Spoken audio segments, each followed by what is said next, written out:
Perkenalkan, nama saya Siti Hafiza Nasution, NIM saya 180907103. Halo, perkenalkan nama saya Elatina Widya, NIM saya 180907121. Perkenalkan, nama saya Yisrael Firman Agus Siregar, NIM 180907111. Saya bersama dua teman saya akan membahas apa sih yang menjadi penyebab 7-Eleven itu bangkrut. Jadi langsung aja ya kita bahas. Pada tanggal 7 November tahun 2009, PT Modern International Tbk menghadirkan 7-Eleven ke Indonesia. Yang dimana 7-Eleven ini adalah sebuah minimarket yang berkonsep convenience store yang berasal dari Amerika Serikat dan buka selama 24 jam. Di setiap gerai 7-Eleven, mereka menjual berbagai jenis produk seperti di minimarket pada umumnya. Ada makanan, minuman, dan majalah. Tersedia juga layanan seperti pembayaran tagihan. 7-Eleven juga menjual produk khas mereka, yaitu Slurpee. Jadi Slurpee ini sejenis minuman es, ada juga Big Gulp, dan mereka juga menjual soft drink berukuran besar.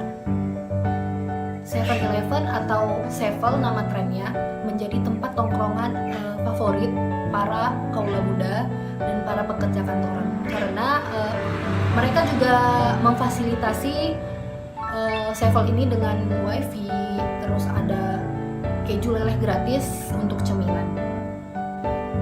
Konsep Sevel yang berbeda dengan minimarket pada umumnya itu pun langsung tenar. Sevel menjadi tempat tongkrongan gaul yang buka selama 24 jam yang selalu ramai dikunjungi oleh para pecintanya. Namun itu cerita dulu. Demam Sevel di kalangan kaula muda sudah berakhir. Bisnisnya malah berujung kebangkrutan. Pengembangan juga terus dilakukan, di mana pada tahun 2010 kembali melakukan pembukaan gerai 7-Eleven yang ke-21 di Indonesia. Pada tahun 2011, gerai 7-Eleven Indonesia menjadi 57, dan pada tahun ini juga dilakukan pembukaan PT Fresh Food Indonesia. Pada tahun 2012, pembukaan gerai 7-Eleven ke-100 sampai Desember 2014 menjadi 190 gerai. Meski memiliki banyak gerai, namun perjalanan bisnis usaha PT MSI ini mengalami persaingan ketat dengan beberapa retail dengan konsep bisnis yang serupa seperti Lawson, Family Mart, Indomaret Point, dan lainnya. Persaingan yang ketat membuat 7-Eleven mengalami kerugian yang cukup lama. Bahkan, adanya aturan-aturan seperti larangan penjualan minuman beralkohol juga menjadi salah satu 7-Eleven ditinggalkan masyarakat. Pada tanggal 30 Juni 2017, PT Modern International Tbk selaku induk usaha mengumumkan penutupan seluruh gerai 7-Eleven di Indonesia dikarenakan kurangnya sumber daya untuk membiayai operasional gerai dan akibat batalnya pembelian perusahaan atau akuisisi oleh PT Caron Pokpen Restu Indonesia, yang dimana hingga 2017 7-Eleven pernah membuka cabangnya sebanyak 30 gerai di Jakarta saja. Penutupan gerai ini sempat dilakukan karena 7-Eleven mendapat guncangan beban operasional yang sangat tinggi, yang dimana diketahui pengeluaran yang dikeluarkan oleh 7-Eleven lebih besar daripada pendapatan yang diterima oleh 7-Eleven. Berikut beberapa penyebab bangkrutnya 7-Eleven di Indonesia. Yaitu tidak pahamnya pemerintah dalam hal bisnis model yang diterapkan oleh 7-Eleven dan kurangnya dukungan dari pemerintah. Yang dimana saat pertama kali 7-Eleven masuk ke Indonesia, pihak Kementerian Perdagangan langsung melakukan razia dengan mempertanyakan bisnis yang dijalankan untuk izin retail atau restoran. Sebab aturan di Indonesia sendiri belum ada yang memfasilitasi bisnis model seperti 7-Eleven. Oleh karena itu, pemerintah Indonesia juga terus mengawasi 7-Eleven agar tidak berubah menjadi minimarket. Karena menurut undang-undang, kepemilikan waralaba minimarket harus dari pihak lokal. Yang kedua, larangan minimarket menjual minuman beralkohol.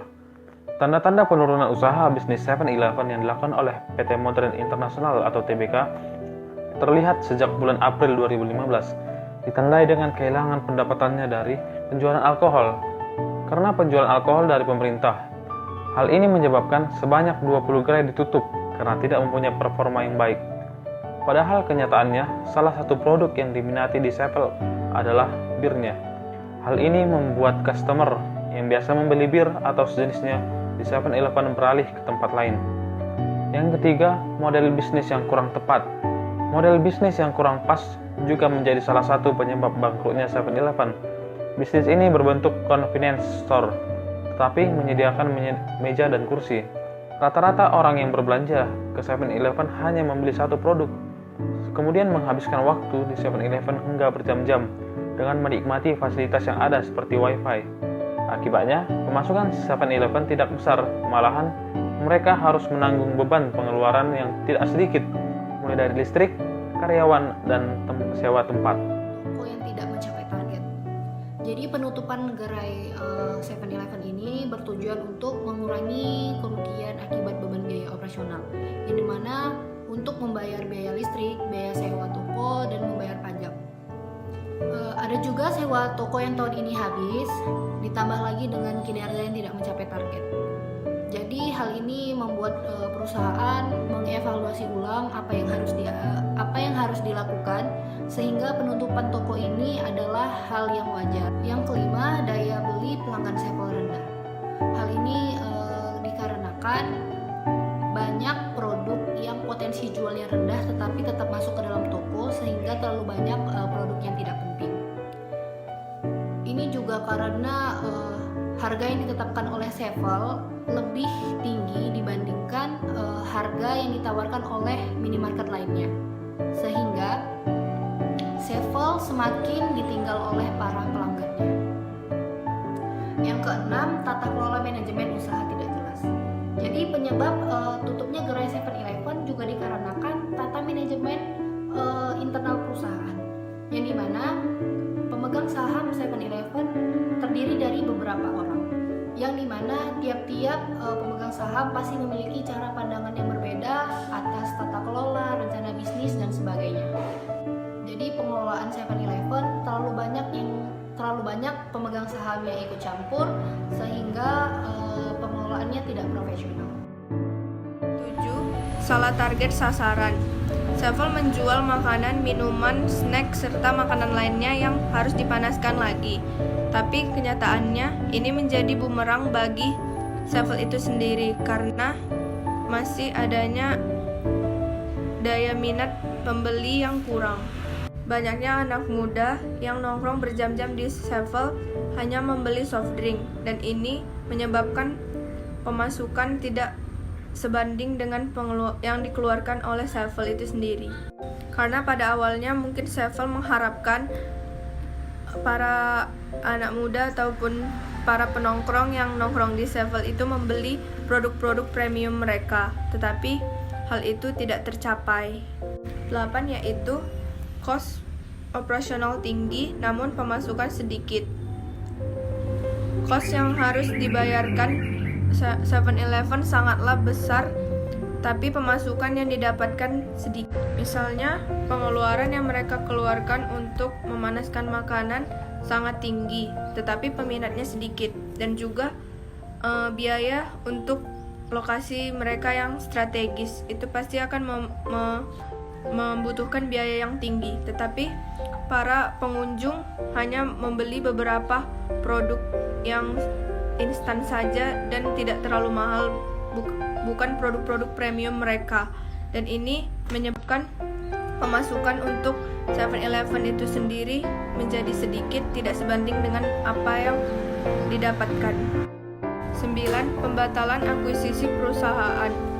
Penutupan gerai yang dikelola oleh PT Modern 7 Indonesia ini disebabkan adanya pembatalan kesepakatan penjualan franchise pada Mei 2017 pada PT Karen Pokpen Restu Indonesia. Penyebabnya adalah karena tidak tercapainya kesepakatan pada pihak-pihak yang berkepentingan. Terima kasih.